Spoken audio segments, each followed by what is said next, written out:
materi saya lanjutkan yaitu tentang macam-macam perubahan entalpi standar.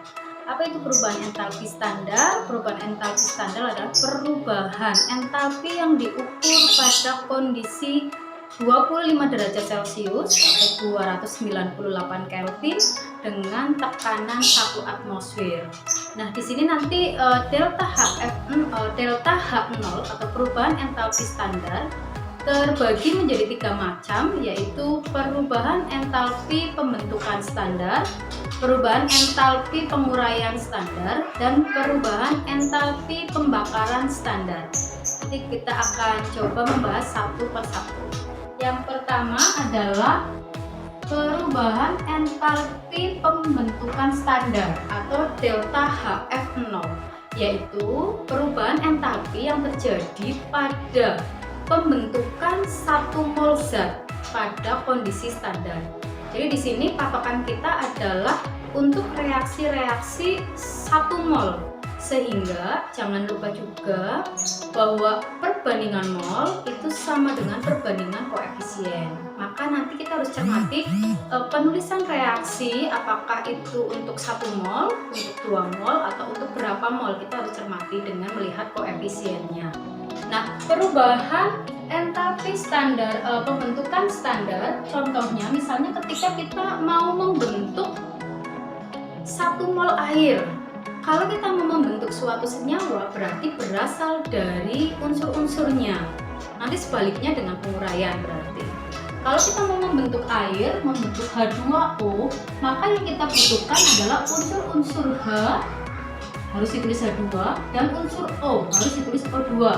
Ingat bahwa ada unsur-unsur diatomik seperti halogen, FCl, Br, dan I, kemudian oksigen, nitrogen, dan hidrogen. Kita harus menuliskannya dalam bentuk diatomik, sehingga ketika ketemu air dan air yang terbentuk dari oksigen dan hidrogen harus ditulis dalam H2 dan O2. Untuk 1 mol air berarti ini harus berkoefisien 1. Kalau harus berkoefisien 1 airnya, maka yang lain tinggal disesuaikan. Hanya 2 sudah, O-nya 1, berarti ini tinggal dikalikan setengah.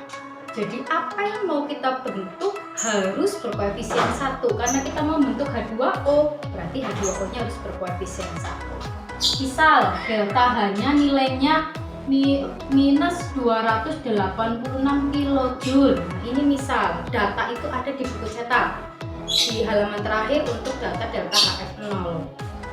Nah, atau misalnya contoh lainnya, kita mau membentuk NaCl. Berarti apa yang kita butuhkan? Na dan Cl2. Ingat, ini bukan reaksi ionisasi, jadi bukan ion-ion yang kita tuliskan. Yang kita tuliskan adalah per unsur. NaCl harus 1 mol yang dibentuk, berarti unsur penyusunnya yang harus menyesuaikan. Cl-nya cuma 1, maka dikalikan setengah. Misal delta H-nya minus 100 kJ, maka persamaan termodinamikanya begini. Atau yang kedua adalah perubahan entalpi penguraian. Penguraian itu adalah destruction, decomposition, sama aja, berarti delta HD0. Apa itu delta HD0? Adalah perubahan entalpi yang terjadi pada penguraian suatu senyawa menjadi unsur-unsurnya, tentu saja pada kondisi standar ya. Nah, di sini contohnya apa? Kalau kita mau menguraikan air, tadi kalau kita mau membentuk air, sebaliknya kita mau menguraikan air, sama saja. Kalau menguraikan berarti dari senyawa menjadi unsur-unsurnya. Apa saja unsurnya? H2 dan O2. Sesuaikan. Yang diuraikan harus 1 mol, harus berkoefisien 1. Maka ini H2 sudah, ini O2-nya yang disesuaikan. Misal delta H-nya akan menjadi plus 286. Kenapa menjadi plus? Nah, ini penguraian dan pembentukan adalah reaksi yang berkebalikan. Maka dari itu delta H-nya juga berkebalikan. Apa yang berkebalikan? Nilai plus minnya. Ingat bahwa plus min ini dipengaruhi oleh eksoterm atau endoterm, maka harus dituliskan.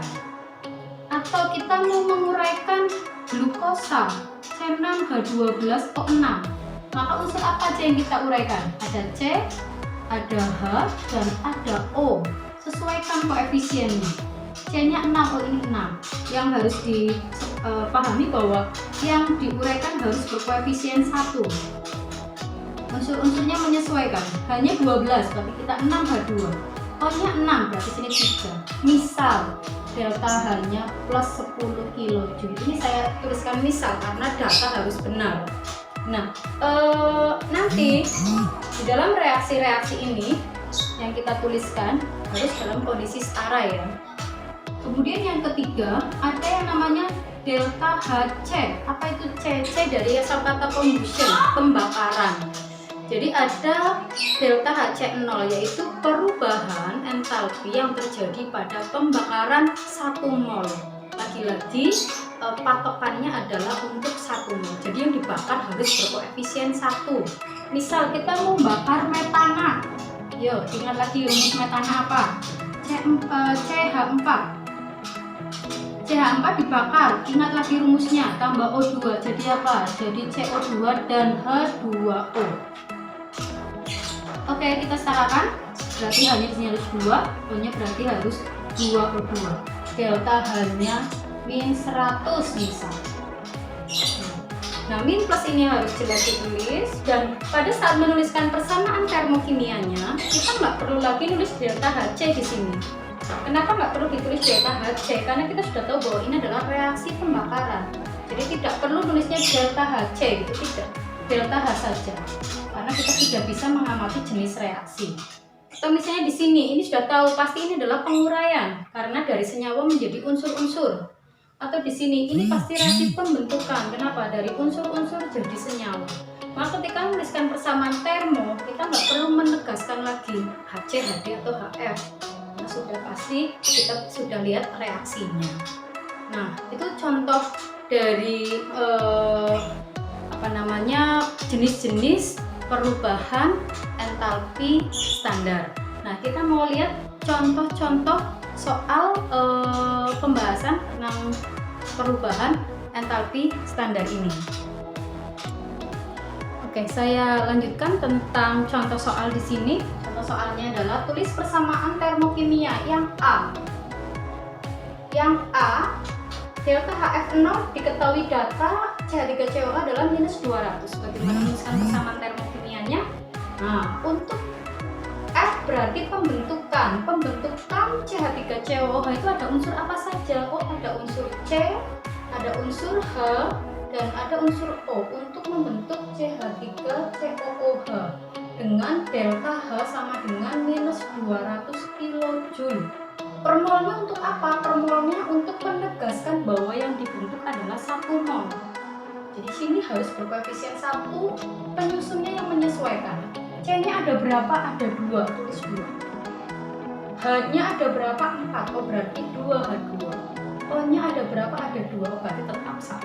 Maka persamaan termokimia dari delta HF0 CH3COH adalah 2C plus 2H2 plus O2 jadi CH3COH dengan delta H sama dengan min 200 kJ. Per mol sudah nggak perlu ditulis karena ini sudah 1 mol. Jadi dari reaksi kita sudah tahu bahwa itu adalah reaksi pembentukan. Yang kedua sudah tahu bahwa itu adalah pembentukan 1 mol. Kemudian bagaimana yang B? Sama, menguraikan. HD-nya siapa? CaCl2. Berarti kita mau menguraikan CaCl2. Jadi apa? Pembentuknya adalah Ca dan Cl2. Ya sudah benar. Delta H-nya berapa? Plus 100. Ya tulis kita plus 100 kJ. Per mol ditulis tidak perlu karena ini sudah 1 mol. Kemudian yang C, pembakaran C5H12, atau saya ganti biar agak bervariasi, C2H6 misalnya. C2H6 pembakaran HC, HC C2H6 dibakar, hasilnya adalah CO2 dan H2O. Delta H-nya minus 1000 kJ. Apakah ini reaksi sudah setara? Kita cek. C2H6 berarti C-nya 2, H-nya 6 kalikan 3.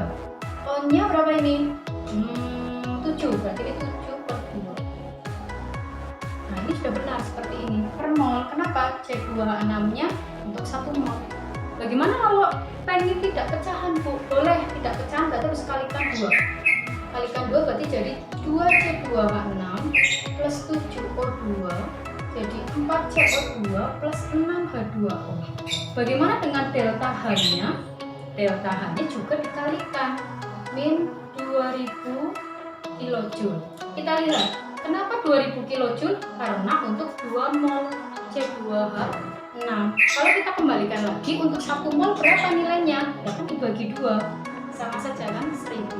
Berarti nilai delta H itu nanti menyesuaikan sesuai apa yang kita tulis. Kalau kita menuliskan 2 mol berarti ini untuk per 2 mol. Tapi kalau kita menuliskan ini 1 mol berarti ini untuk per mol. Sama halnya harga bensin di SPBU pasti harganya per liter. Kenapa? Untuk memudahkan transaksi, untuk mempermudahkan perhitungan. Maka untuk persamaan termo juga begitu. Lebih mudah kalau harga satuan delta H adalah per mol. Jadi kita tinggal nanti mau membakar 1/4 mol, 2 mol, 3 mol, 1 mol. Itu kalau kita sudah ada data harga per molnya itu akan mudah. Contoh soalnya ada di sini. Pembakaran 6 gram CH4 melepas kalor. Nah, ini ada kalimat melepas kalor. Berarti ekso atau endo? Ya, eksoterm. Eksoterm berarti delta hanya negatif atau positif? Ya, negatif, sehingga nanti ini berpengaruh sekali terhadap persamaan termokimia yang mau kita buat. Kita cari molnya dulu. Mol dari CH4 yang dibakar yaitu gram per ml, yaitu 6 per sini saya ganti aja biar angkanya lebih mudah. 4 per ml dari CH4 adalah 16, jadi 1/4 mol. 1/4 mol dia melepas sebanyak 25 kJ. Dalam soal berarti artinya seperti itu. Yang dibakar 4 gram. 4 gram itu 1/4 mol. 1/4 mol itu ternyata yang dilepaskan adalah minus 25. Kenapa minus? Karena eksoterm. Kenapa eksoterm? Karena tadi ada kalimat dilepaskan kalor. Nah, berarti bagaimana untuk 1 mol? Nah, berarti kan tinggal perbandingan. Kalau 1/4 mol minus 25 kJ berarti untuk 1 mol tinggal 4 kalinya. 1 per 1/4 kali minus 25 sama dengan minus 100 kJ. Ini harga untuk 1 mol. Kenapa? Karena menuliskan persamaan termokimia harus dalam 1 mol. Kita lupa ke 1 mol dulu. Sehingga persamaan termokimianya adalah CH4 tambah 2O2 jadi CO2 plus 2H2O. Delta H yang masuk adalah minus 100 kJ. Minus 100 kJ, bukan yang minus 25, karena yang minus 25 itu untuk 1/4 mol, padahal kita butuhnya harus berkoefisien 1.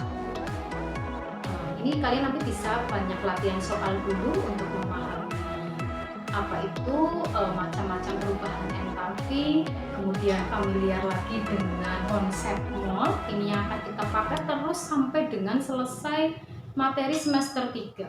Kalau kemarin di hidrokarbon hanya tata nama senyawa, kemudian teoritis. Nah, sekarang kita sudah bertemu konsep yang semuanya adalah hitungan dan kolaborasi lagi dengan konsep mol, reaksi pembatas di semester 2. Lebih giat belajar, lebih semangat belajar untuk menyelesaikan materi di semester 3 ini yang penuh keterbatasan. Terima kasih. Assalamualaikum warahmatullahi wabarakatuh.